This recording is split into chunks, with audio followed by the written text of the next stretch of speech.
and welcome to episode 40, Neil Before Neil. We are very, very lucky to have the person that's actually managed to make American football a living in this country, Neil Reynolds. Welcome. Thank you very much. I'm loving the title of this podcast. It's fantastic. I am very much enjoying it. So good to be on. Have a bit of a soft spot for the Bucs, so and history of going to a couple of games in Tampa. So glad to be with you guys. Thank you very much. Now, there can't be many people in this country that are fans of the sport that haven't heard about you. But I mean, just in case, tell us a little bit about, back in the day, this when you first stumbled into this sport, it was a different beast to the thing it is now. And I remember sort of going into the newsagents on a Thursday, and from underneath the counter would be the one copy of First Down they managed to get in for me. Tell us about, the sport back then and how you kind of got into it. Well, same.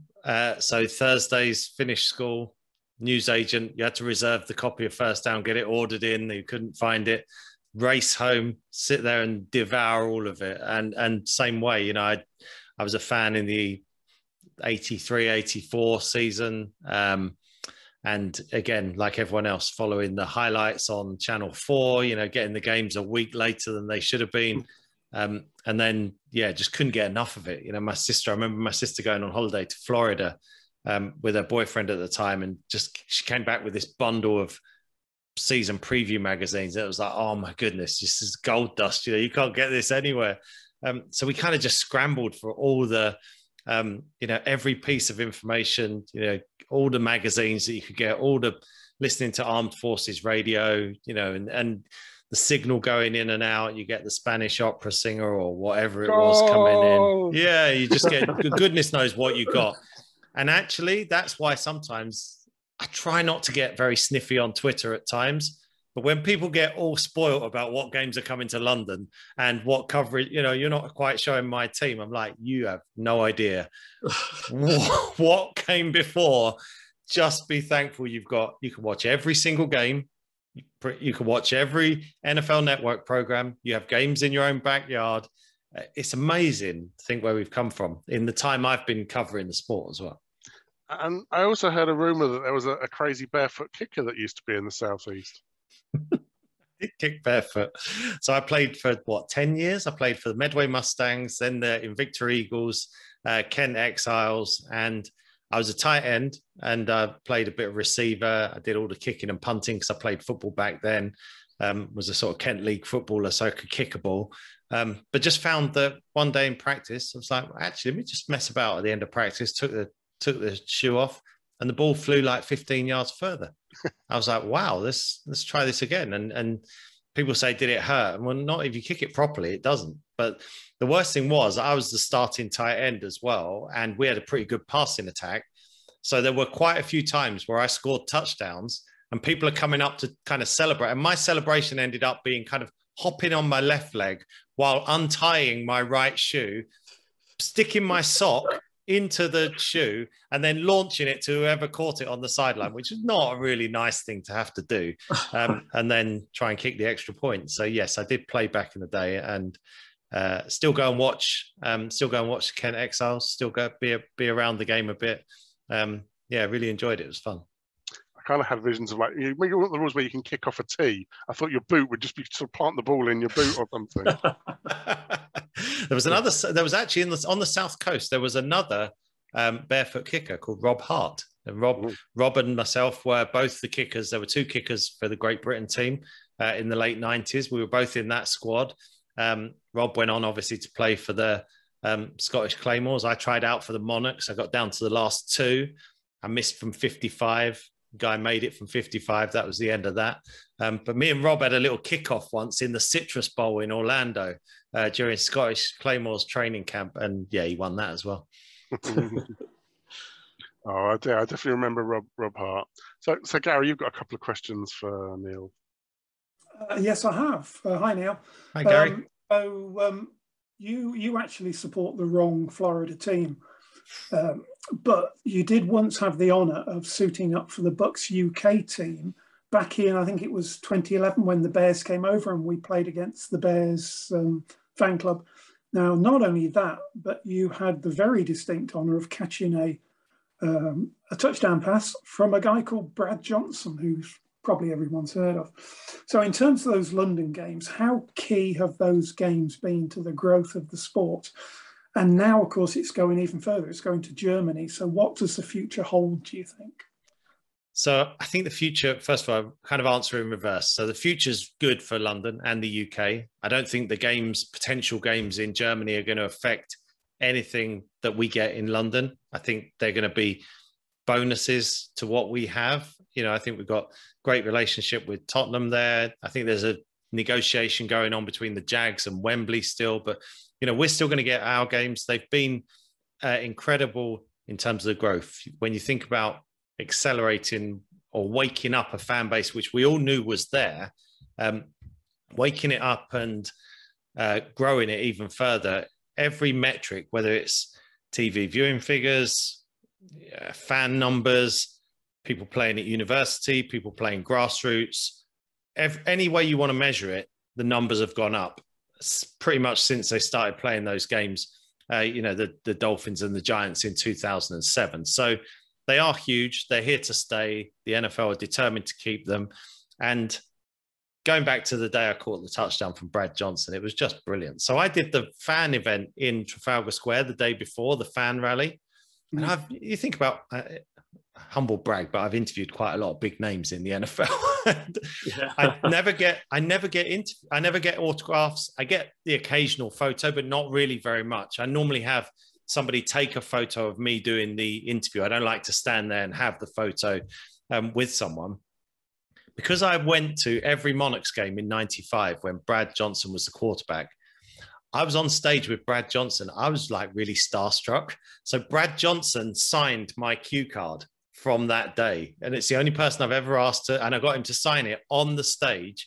And yeah, then to catch a touchdown from him was fantastic. I think some people will suggest it was a setup and a give me play, but I'm just going to, if there's game film out there, I don't know if there is, but go back. I caught some other passes and made a few people miss. So I think it was legit.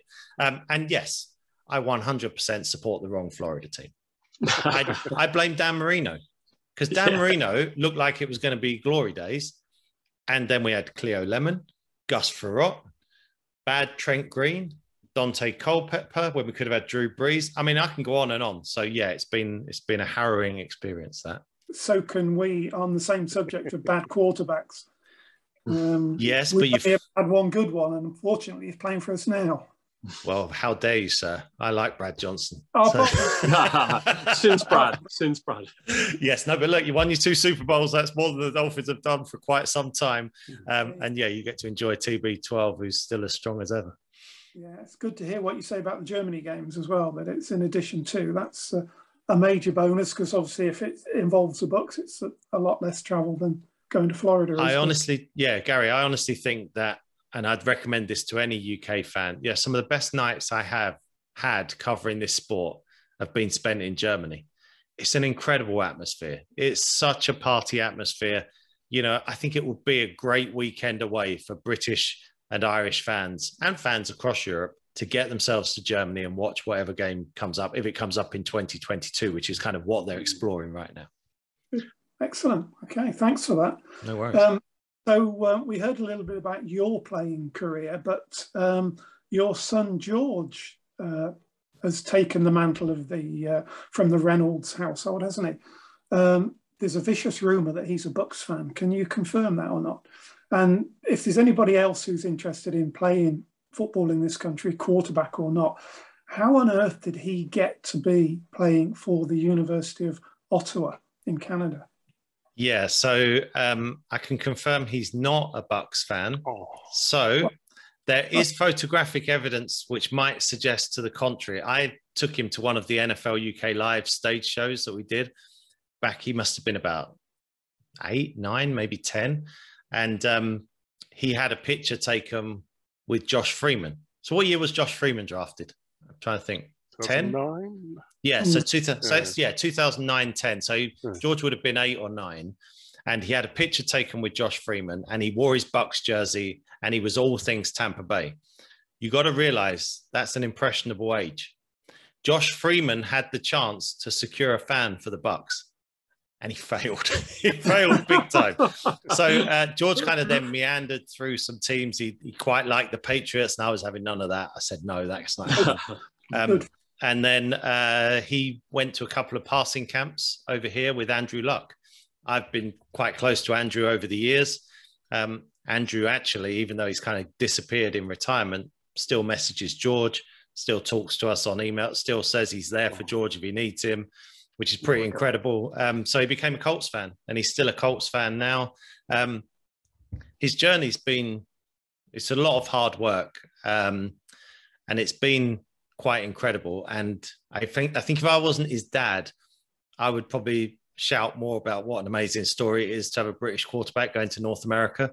But I'm really kind of conscious of what that looks like and sounds like. So I'm being careful, but he has done incredibly well. And the thing he's had, and I think this is the thing that I would say to young quarterbacks, he's asked questions and he's been around the game. Now, he's fortunate. Yes, he gets to sit and chat to Kurt Warner or Kirk Cousins or Andrew Luck. But he asks questions. He asks questions. He wants to know what a defense is doing. So he's very good at reading the game, very good on the technical X's and O's side of the game. And then his technique's very good because he's had good coaching through the Kent Exiles. Some kids just want to rock up in the park and throw 50-yard bombs downfield day after day. George last week had a session with his Exiles coach, 2 hours of footwork, just 2 hours of footwork, nothing else. And you got to put the work in. He's put the work in. Really excited to see where he takes it. Yeah, it's going to be good fun Saturday nights. We're going to try and get out there. There's a couple of Thursday games end of the season, which I should be able to get to and then get back in time for Sky. If not, then all of Ottawa's games are streamed live online, and I will be sharing the link at some point on Twitter come September, and that's where we'll be in the Reynolds household, nervously watching from 4,000 miles away. Excellent. And if you share the link, I know I'll be watching for certain. I've seen a little bit of game film, and he can certainly throw an impressive ball. There's no doubt about that. Thank you. What about with your parent's head on then? He's standing there in the pocket and he's just about to get killed by some 300-pound defensive lineman. How does that make you feel? I'm more nervous about probably about plays going wrong, about things that I know will annoy him. I'm not as worried about the physical side. Now, his mum, that's a different story. But actually, we do watch nervously. But I watch more nervously from is that pass going to get tipped and picked? Is something going to go wrong from that point of view? There have been games. So 2 years ago in July, he had a really bad shoulder injury. He was out for about 3 months. And he was only 150 pounds at quarterback. And every hit, you were like, oh my goodness, where's this going to end? But he's put on like 45 pounds since then. Yeah, but I think anytime, I mean, I'm going to be a bag of nerves watching him. I know I will. But it's not from a physical point of view. It's more, are you going to take your opportunity? How are you going to do? Jumping up to a big stage. What's that going to be like? So, yeah, it's going to be some tense nights, but, this is what he wants. He wants to put himself in the arena. Good for him. If it's any consolation, a group of us travel over regularly, and we've quite often sat really close to Ali Marpet's dad. And let me assure you, Ali Marpet makes every block, every tackle, everything while he's watching his son play. So believe me, you're not alone. Yes, I've got some footage that we had of George playing for Great Britain. And because so much you have to get to college in America or North America, you have to be really proactive. You have to do your own game film, your own highlights, get it out to as many coaches as you can. So I often filmed a lot of George's plays on my phone. And oh my goodness, he's put music over them. But if you actually heard the actual audio of me screaming like a banshee as he's throwing a touchdown pass, so embarrassing. But that's what it's all about. That's what this game does to us. And for me as well, for me to love this sport for as long as I have, and to have worked in it that long, I didn't think that one of my kids would be going and doing this. So it's it's really, really, really cool. Indeed. That's fantastic. Really good luck to him. That's all I've got for you. So Absolutely, and I think you're not willing to shout about it, Neil, but I think we should. So it's rare enough for a kid using, even with the international player pathways, even with the academy, it's all moving in the right direction. But for a QB, someone at that core, you should be so proud and well done. It's an achievement, isn't it? It's a massive achievement. As you say, I was there on Sunday. I saw him throwing into a net for 2 hours from 10 feet away. That's dedication. Yeah. Yeah, it's brilliant. Just before I fly a few questions towards you, I want to rack your brains for a sec. I'll just jog your memory. Something happened a couple of years back, and when I told my wife that we'd be talking to you on the podcast, she said to me, "Can you remember when we went to the NFL UK live tour and this thing happened?" So I'm going to try and set the scene a little bit. I think it was 2018. The NFL UK did a live tour, and Cardiff was the first show. So we were sitting in the crowd, and Kurt Warner texted Tom Brady, said something along the lines of, can you come on, or can you speak to us? And within 5 minutes, Tom Brady was on FaceTime on the phone, interacting with us in the crowd. How mad is that? I just wanted to get your perspective on that, because things like that happens off the cuff. You can't script anything like that in. No, we hadn't scripted that at all. And I think the off-the-cuff statement I kind of made was we were doing a few games through the night, and it was offensive guys, Kurt Warner and Michael Irvin against Willie McGinnis and Cliff Averill. And I was chalking up points for them. And I think I might have said something like, if anyone can text someone famous or something like that. But it wasn't even, I can genuinely tell you, it wasn't enough. It was a throwaway comment, wasn't it? It was a throwaway line from me. And then Kurt kind of went quiet. And then I just remember Michael Irvin just went, "That's Tom Brady on your FaceTime." I was like, "No, stop." It was brilliant. It was just one of those completely unscripted, and good on Tom to come on and do that. And, I've interviewed Tom a couple of times, and he gets stick from everyone who, of course, is jealous of what he's produced and hate. He's a top guy. He really is a top bloke. And those nights, actually, just to say, in Cardiff, some of the places we went, we've got great receptions. Those NFL UK lives are about getting out of London, and we'd have people queuing in Edinburgh for 3 or 4 hours before the show starts, in Dublin. But I always think some of the rowdiest ones and some of the crowd that was so into it the most was in Cardiff. And there's a couple. The Kurt Warner one, Kevin Cadle had been kind of moved on by Sky, and then I brought him back to come on the tour with me, and the whole place was chanting Kev, Kev, Kev. And 8-9 months after that, he was gone. And that's such a memory for me, that one.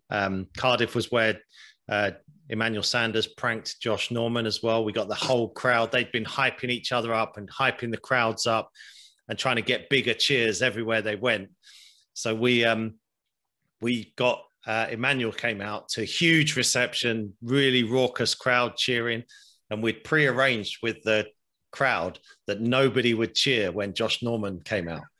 So he's walking from the back of the room, and he's like, no, stop, let's not do that. And I was like, no, come on, Josh, we need to go. And then I kind of said to somebody, I told you we should have got Richard Sherman. And then all we did, we had a Giants fan in the front row wearing an Odell Beckham shirt, and we just got him to stand up and give Josh Norman a hug. It was brilliant. Just great moments. And for me, honestly, when I'm in a TV studio, I see a red light above a camera, and that's what I'm talking to. I know who I'm talking to, because I'm very fortunate to see the same fans or see fans at tailgates and stuff. But it's nothing like being on a stage and looking out and seeing the people who basically have the same interests and passion as you. And because I'm a fan as well, that's all I am, is a fan, but they just gave me a microphone. It's brilliant. And I can't, that was one of the moments for me where I thought, Tom Brady gets it. He's promoting the NFL to the whole world. It was a really good thing to happen in the crowd.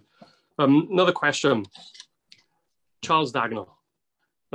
We know he's been on our show. We've had him on. We can talk NFL with Charles all day. He's great. He's an honorary Bucs UK member. He's an honorary Bucs UK member, yeah.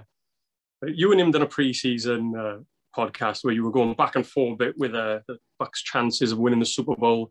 So I want to know, is there any point of the season where you thought the Bucs could actually do it? Was there any standout moment where you thought the Bucs could actually go all the way and win this? I think the point where I felt like they could really do it was when they beat New Orleans in the playoffs. That to me. Then I was like, I think they're going to go to Lambeau, and I think they're going to win as well. I mean, I think clearly the turning point was the loss to Kansas City. You know, my new season. Shameless plug coming up, fellas. Brace yourselves, strap yourselves in. The new season of the Neil Reynolds podcast is coming up soon, and the first episode is with Ryan Jensen. And Ryan said, you know, just how much they kind of walked into that locker room after that loss to the Chiefs, and Brady stood before the team when we're not losing another game. And it's like, and it just sounds like kind of something you might say or be expected to say as a quarterback, but they didn't. And they just completely bought into Brady leading from the front. I think there's probably a meshing of Brady and Bruce Arians and what they were kind of working and calling. I think Brady and the receivers, it's all about timing. You think about what they did in terms of winning the Super Bowl, having a high scoring offense, scoring more than 30 points a game with no off season, no mini camps, and in that COVID environment. It was incredible. So I think I really started to kind of believe when they beat the Saints, because there'd been that wobbly bit, and there'd been that wobbly month where they'd lost to the Rams, to the Saints, Bear, and it was not looking great. They lose to the Chiefs, which then clearly galvanized them, and that was their turning point. And I kind of got on the bandwagon in the playoffs. I didn't want to jump on too soon. You know, I'm a bit of a glory hunter. I got on near the end. But I was delighted to see him win it. I was delighted to see Brady win it, because I think it was such a great story that he win. I was sick of seeing him win it with New England, to be honest. I didn't want to see him win it ever again with them. But I was happy for him. And I love Bruce Arians. I think he's just brilliant. So I was glad he got the win. Yeah, I don't know if it's the same for you, but I see Tom Brady differently now. He's a different Tom. He's like a fun Tom, a happy Tom, instead of that all win at all costs type guy he drilled into. He's like fun-loving, throwing the Lombardi across the river. He's doing all these fun things now. It's like when Darth Vader turned good, didn't he, at the end of Return of the Jedi? So Tom's kind of turned good. If this was a movie, he's gone on the good side. Yeah. I think that's absolutely true. You know, Gronk said before that, you know, you're not allowed to be yourself in New England. I think that's a real thing. I genuinely do. I think Tom's got a fun side to him. We see that on his social media. Gronk, of course, is that way. What's tremendous about it is that he, you know, this way I think surely Bill Belichick knows well enough that putting something on social media or answering a question in a fun way is not going to affect wins and losses on Sunday.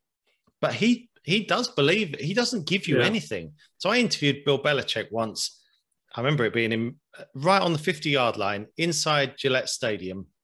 And Brady had already won 3 Super Bowls by then. And I was like, you're looking at one of the greatest of all time, aren't you? And he wouldn't be drawn on it. He wouldn't say it. Wouldn't utter those words. He was like, yeah, he's pretty good. He's pretty good. We're happy with where he is. It's like, man, just let them enjoy themselves. So, you know, I think the other thing is they're allowed to enjoy themselves.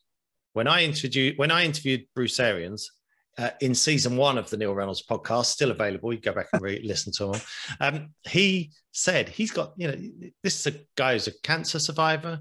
He's 68 years old. He's coached in the NFL. He's done everything he wanted to do. He's just going to live how he wants to live. He's going to say what he wants to say. And I think Brady's the same way. Talk about playing with house money. They can have fun. But also, I think it shows no one's going to be more demanding on a Sunday than Tom Brady. No one's going to demand more of those around him than Brady. So why not have fun and then be ready to play when it's game time? That, to me, is surprising that Belichick has never kind of let up on his team. It's always like this iron fist. And it doesn't have to be that way, especially with modern day players. Yeah, that's right. And talking the differences between like BA and Belichick, like the Bucs and BA are pioneering the way for diversity within the NFL. You know, we have 4 black coordinators, 2 female coaches. So what do you think the next steps are for diversity within the NFL? I think we'll see more and more, as you said. I think they'll just become coaches. You know, they're good stories. Katie Sowers will now just be a coach. You know, what are you doing on Sundays for whichever team she is coaching for. I'd like to see more British coaches and European coaches involved. Nice. I think Adam Durdy has kind of paved the way there for some others, and there are plenty out there. So yeah, I think Bruce Arians was a kind of, he knew when he got to the end of his playing days, he wasn't going to play in the NFL, and people gave him an opportunity to start coaching. And I think he's about those opportunities. And so I think it's just going to become more and more of the norm to where it doesn't become a story as much. Yeah. It's quite right that it's a story now, but I don't think it always will be. And just going back to the last thing with BA and Bill Belichick, the difference is, I mean, who would you rather go on a night out with? I mean, BA will get you in trouble, but it'd be a good night. Oh, BA would be a brilliant night out. That's definitely a bring the passport and a pair of socks sort of night out, isn't it? Yeah. Make sure you got the number of your one phone call. Yeah. He's 68. He'd probably outdrink us all. Oh, really, absolutely. He enjoys it. Tailgating. Last question from me, and it's probably the main question that all our viewers want to know. Do you think the Bucs can go back to back? Are we? What's the chances of us doing it again? Yeah, I do. I think there's some. I think we've got. To me, there's 3 kind of elite level teams in the NFL. I think that's the Bucs, obviously returning all the starters. That's the headline, but there were other key contributors as well. And, I think you look at the offense will continue to grow, whole off season together. How do you attack the defense? I mean, you can't run on them. No. Then you can't do anything against the linebackers. And the secondary, which a couple of years back was getting called out by Bruce Arians, is a strength as well now. So, fantastic defense. So there's 3 elite teams. That's the Bucs. It's the Chiefs are always going to be there or thereabouts with Patrick Mahomes. I would put Buffalo into that mix this year with Josh Allen. I think he's going to have a really special season. And then the 4th one is dependent on number 12 playing for the Green Bay Packers. Because otherwise I say they're a step below, but they're a huge step below. But yeah, I think, you need the bounce of the ball here or there. But what the Bucs will now be learning is that Tom Brady hits reset, and Tom Brady will want number 8 as much as he wanted number 7. It's just the classic thing. Which one's your favorite, Tom? The next one. It's his genuine belief, and that's his whole kind of mantra. So yes, 100%. One of 2 or 3 teams that are the favourites for me, and then it's do you get the bounce of the ball? Oh, well, that's some great answers there. Thanks for answering those questions. And I think it's back to you, Kieran. Yeah, thank you. And so just a very, very quick segue for our members spot. We had our AGM this week. Anyone who's got any feedback following the AGM, give us a shout. For those of you that were there and saw our new filming of Bucs UK Fighting Squawk, you can expect that episode coming up soon. If you've watched BBC Radio's Fighting Talk, you'll know exactly what happened. Defending the indefensible was particularly interesting. I'll say no more other than that. Please make sure you follow us on social media. We were delighted to get to 6,000 likes on Twitter, but we're way behind on Facebook and Instagram. I know that Adam helps us out on. So please do interact with us, whether you're stateside or not. If you're a Bucs fan in the UK, make sure you join. Head over to bucsuk.org and click on join. Neil, we now have sort of a few lightning questions from our members, because as well as obviously as being a podcast, we are a fan club. So we wanted to make sure that everyone had a chance to ask you some questions. So before we get into the members' questions, Neil, you mentioned about the evidence. We've managed to find some of the evidence there of you with Brad Johnson. Yeah, Brad's calling out the play as well. I'm listening in. We had something special lined up. I don't know what that guy in 99 for the Bears is. Looks like an athlete coming off the edge. He's going to have to get the ball out quick, I think, Brad. There you go. Just the worst thing was, well, obviously, like 2 things. Got some hair. That's one. I was hosting all the tailgate stuff that day as well out at Wembley, and we were starting about 20 minutes after this game finished, and Sky were out there filming this as well. They got some clips they put in the show, but Wembley, that had like the huge car parks. I had to get, so I was, first of all, wasn't in that great a shape, so was catching the passes from Brad, then had to run all the way across to host, and got there about 5 minutes before I went on stage. And literally the first couple of interviews of me, like just like drip, drip, where I was sweating so much. But I've been catching passes from George in the park, so I'm all right now. I could dominate even further, I reckon, this year if we had that. Oh, you're fighting fit. And speaking of hair and fighting fit, have you seen that one recently? Not recently, crikey. Look, they won't even let me sit properly back, though. Look, I'm having to kind of edge forward. They won't let me squeeze in. But yeah, that... That's you and Nick Dart, and I couldn't work out who the other guy was. I can't. Let me hang on. I can't see the box. My box is over the. But I even found a press clipping. Tight end Neil Reynolds scooped the offensive MVP. You got the club award for the year. Right, 31 catches, 221 yards. Oh, it should have 31 catches was all right. The average was 221 divided by 31. It's definitely not 10 yards a catch, is it? I think that's actually. Throw it to me at the line of scrimmage. I'm 6'3". That's fall over immediately, but stretch out. That's probably, they did used to call me Downtown Reynolds, the teammates. But, Nick Dart was a running back. His brother, Dan, was our quarterback. He was very good. He was legendary. And the guy to my left, so on the right of the picture, I do not know. That's bad. Yeah. I apologize. Well, if you're there, get in touch. We'll put the record straight. Yeah, absolutely. So look at those locks. So on to our member questions. Quickly, we'll zip through these. So Tom Lawrence kind of got 2 for 1, but they're related. Which rookie do you think will have the best season? And are there any other NFL players that you think are going to have a breakout season? Right. So the obvious one would be like, Trevor Lawrence, Zach Wilson. So we'll stay away from quarterbacks. I think I'm very interested to watch Kyle Pitts, highest ever drafted tight end, see what the Falcons can do with him, working with Matt Ryan. They've still got Calvin Ridley. I think Arizona are taking a very interesting approach on defense with Zaven Collins. That's another positionless defender that we talk about in today's NFL. And Pittsburgh running back Najee Harris. Their running game was terrible last year. He looks the real deal, kind of small man's quickness in a big man's body, but their line might be a bit shaky. So I worry about that one. Breakout, I'm going to stick with the Bucs. So it's because in my preview magazine, which comes out now, the Gridiron Annual, another plug, I've done a breakout player for every team. So I'll give you the Bucs one. I did Tristan Wirfs. Ooh. And I don't think it's really a breakout because he was already very good. But I don't think offensive linemen, especially rookie offensive linemen, kind of get the props they deserve.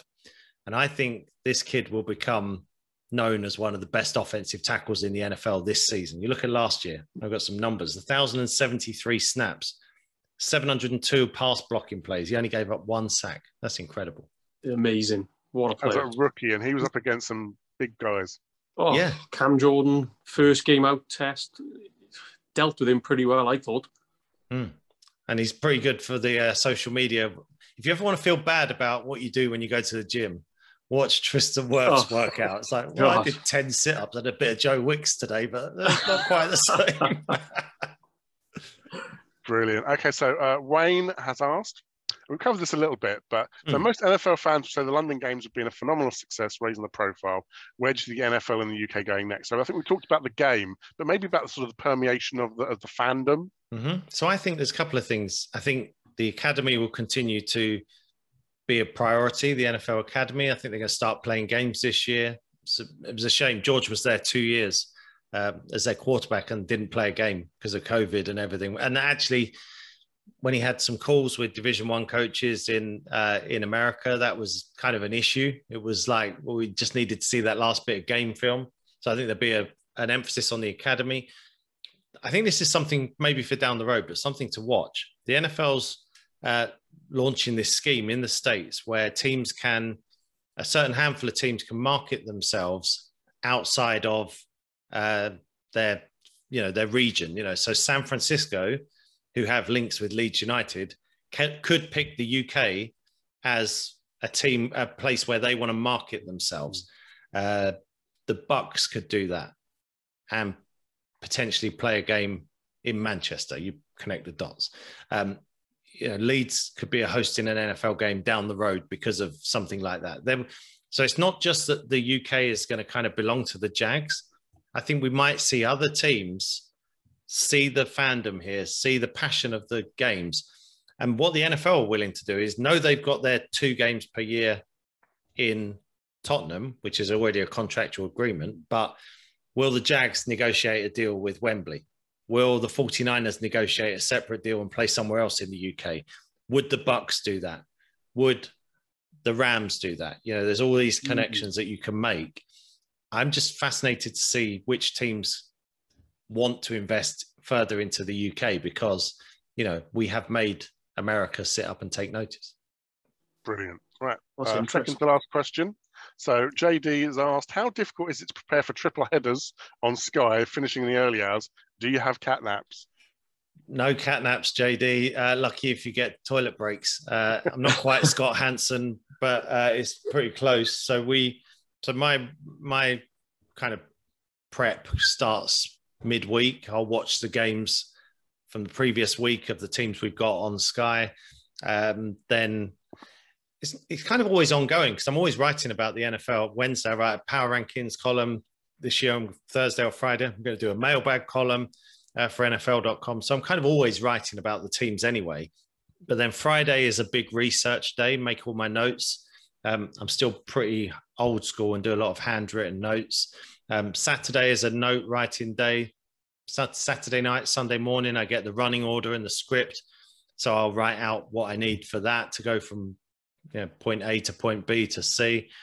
And then when the games start, it's just fast and furious. You know, we've had a couple of journos in to cover how we cover the sport. And, you know, they've kind of mentioned, I don't really take my eyes off the screens. And I've got one right there that's the main game.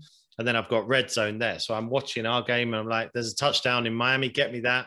Ready for the next update. There's another bit of play there. There's a touchdown in Tampa. Get me that. And then when we come off the break of the main game, then we're doing red zone. You know, I'm doing all of the bits that we've kind of collated.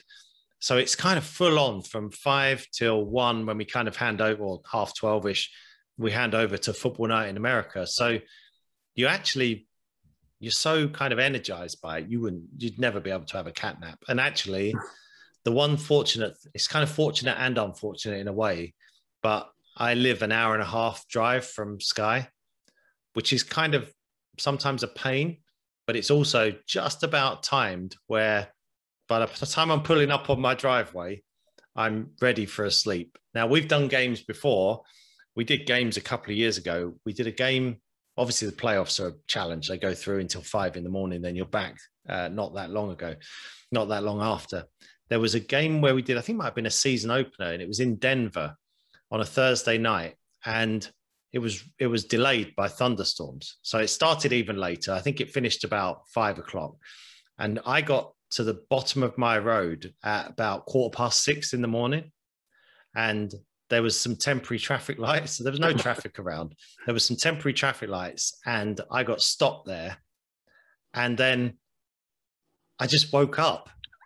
I woke up like 5 minutes, 10 minutes later, and there was still nothing behind me. And I was like, I looked at the watch. I was like, I've just lost. Oh my God, I've fallen asleep at the traffic lights. I've never fallen asleep or come close to it while driving. But I think because I pulled up, had to wait for these traffic lights for a while. I just literally was like, so it's, but actually during the shows, it's a real buzz, and we're the same as everyone else. We're watching with excitement. I like the fact that we now bring in the red zone stuff, because people can go off and watch red zone. And everything that Scott Hansen does is fantastic. You can watch all of that, but people sometimes still like the main game or a game. So what we decided was we're going to give you the main game, but we're also going to give you all the red zone stuff. So if you want to just come and watch us, we'll give you a complete picture of what's happening that night across the NFL. And actually, I think one of the first years this has happened, last year, our main game audience figures outpaced red zone. So it was, which showed the kind of people still want to watch a main game. So yeah, lots of fun. That's fantastic. So it's kind of like a duck on water. Above it all looks calm and serene, but underneath, constant and constantly, it's like it's Neil hears this, Neil hears that, and literally 22-yard pass in this game in Cleveland. There's been a 40-yard catch. We think someone's been ejected. Someone's got injured here. It's constant, literally non-stop. Yeah, and it's. And some of our guests actually don't wear the earpiece. They just like to watch the game. They know that I'm going to guide them through kind of what we're doing. For me, there's a constant conversation going on the whole time, and it's talking to the gallery back and forth. they're often talking to me. You know, sometimes we'll do a red zone roundup and they've thrown in 5 plays that I haven't even got an idea what they are, you know, and I'm calling them as they're saying, next up is touchdown for, whoever it is. And you just do it on the fly. But, you know, again, I follow the sport every day. I write about it every day. I'm ready to kind of comment on anything. So, but we should say at this point and make it clear once and for all, there's no point tweeting Neil saying, why isn't this team being shown on Sky? And he doesn't know when you're going to get your London tickets. Would you like the process? Would you like to know the process? I'll take you behind the curtain. If you have time. You can have a go at me a little bit on the game selection. There is a group of people that decide the games. And I am one of them. So it's myself, it's my producer. There is an analytics person from Sky. There is a head of NFL UK, and there is an analytics from NFL UK. And between the kind of 5 or 6 of us in that small group, we do pick the games. So you can kind of have a little pop at me about the game selection. I do love all 32 teams equally, but whoever you support, I hate your team apparently. So I hate your team. London game tickets. Oh my goodness. No, it's nothing to do with me, that one. I don't know about it. I don't get involved in it. I share fans' frustration, but at times, but I don't jump in because I don't know what any solution is on that. I stay quiet, or I'm kept quite out of that conversation. So, but yeah, I get that. I get the Sky games. I get Game Pass issues are my fault. There's a few. Oh, sometimes the shop goes wrong. Apparently, I've been stocking the shop. So, but look, it's all. Someone's jersey didn't turn up. But in a way, I get, and I'm only joking. I do not mind anyone who tweets me about anything. And if people feel like I can help or raise an issue, I get where they're coming from. It's actually a compliment that they want to blame me. It is. It's your figurehead. It is. I think. Okay, so final. It's a bit annoying question. though sometimes. Yeah, I bet. Final question from Phil. Who are your NFL idols when it comes to broadcasting? And obviously, I know you're a journalist first and foremost as well, so you can stick to the written word as well if that's also preferable. Oh well, then written word would be Peter King. I think he's brilliant. Love Peter. Love the access he gets. I think how much he's trusted by people around the league. Enjoyed having Peter join me on an NFL UK live tour. And since then, we've had him on Sky every Sunday night. He gives us something that we just don't have. We just don't have that ability to say, oh, yeah, I was sat with Drew Brees in the Saints meeting room yesterday before the game. We don't get that, you know. So Peter's an excellent writer, really good friend. Commentators-wise, kind of grew up with John Madden, loved the Madden Pat Summerall games. Always felt like it was a big game when John Madden was commentating. I think I wanted to have the bus that you could drive around the country in like he did. Read his books, loved the kind of travel log side of his life, not just the fact that he was a coach of an absolute bunch of renegades with the Raiders, but then an amazing commentator. And then I think, do you know what? Sometimes when I'm not commentating, but I'm trying to get information out on Sky, and sometimes it's funny. You guess some people will say, "Well, you know, you're dumbing it down, or you're not giving us enough," and then I watch Al Michaels, and sometimes he's just like, "Welcome to Tampa, where Tom Brady's played really well for the last month." And actually, because it's Al Michaels saying it, it just sounds so authoritative. You don't need any numbers to go with it. You just know you're watching the Bucs with the red hot quarterback. I love the simplicity and authority of Al Michaels. I think that's great. But I watch with interest a lot of them. Rich Eisen, I think, does a great job. I'm not much for the kind of big shouters. I think, and I don't mind that with a pundit as much, but sometimes when a host is going to get all shouty and stuff, and that's why, I think I bring quite a British sort of approach to covering the NFL. I'm not a shouter. I'm a fan like everyone else. We take the mickey out of each other. I'm quite happy to do that with players on tours or with pundits I have in the studio. That's kind of how we watch the games as Brits, isn't it, really? Fantastic. Thank you ever so much. So that's the questions over. Now, I was going to give you a slot here to plug. You've been doing good job of plugging as we went along. So there's the Neil Reynolds podcast. That's the thing to listen to. There's the Gridiron. So it's an annual this year, isn't it, Gridiron? Yeah, it's just so Gridiron's obviously they're a monthly thing, but I do a season preview anyway every year, and it's kind of in association with them. So yeah, I apologize in advance. Josh Allen is on the cover. Couldn't get time with TB12. So, but yeah, it's basically breaking down every team. There's exclusive interviews with Josh Allen, Urban Meyer, Ryan Fitzpatrick. So yeah, there's lots of good coverage in there. Some analysis from Kurt Warner, Brian Baldinger, Josh McCown. Crikey, there's a lot of Bucs connections. Yeah, when you start laying it out. We'll start our own coaching tree now. We're actually winning. Yeah, exactly. And then obviously I'll be writing on NFL.com all through the season. The Neil Reynolds podcast starts next week, and we'll run all the way through the Super Bowl every week. And then, yeah, you can catch me on. So we'll be there'll be a midweek show on Sky. I don't know if it's going to be called Inside the Huddle still, but we're going to be looking back at the big talking points from the week. And then, yeah, you can find me at 5 o'clock on Sky Sports NFL every Sunday. And that's pretty much me. Fantastic. Thank you. And our last plug is just to say thank you to Bucs Report for their help in promoting the podcast. Have you got any sort of closing statement for the Bucs UK faithful? You've been through a lot of suffering. A lot, actually. Some more than others, but enjoy the good times. These are the good times, and I think they are good times. I think they're contenders again, and with a quarterback about to turn 44 and a coach in his late 60s, my message is to all of us: age is just a number. Thank you, Neil. We really appreciate your time and giving it to us. Thank you, Adam and Gary, as well. Yeah, thanks, guys. And thank you for watching. We'll see you next time. Bye.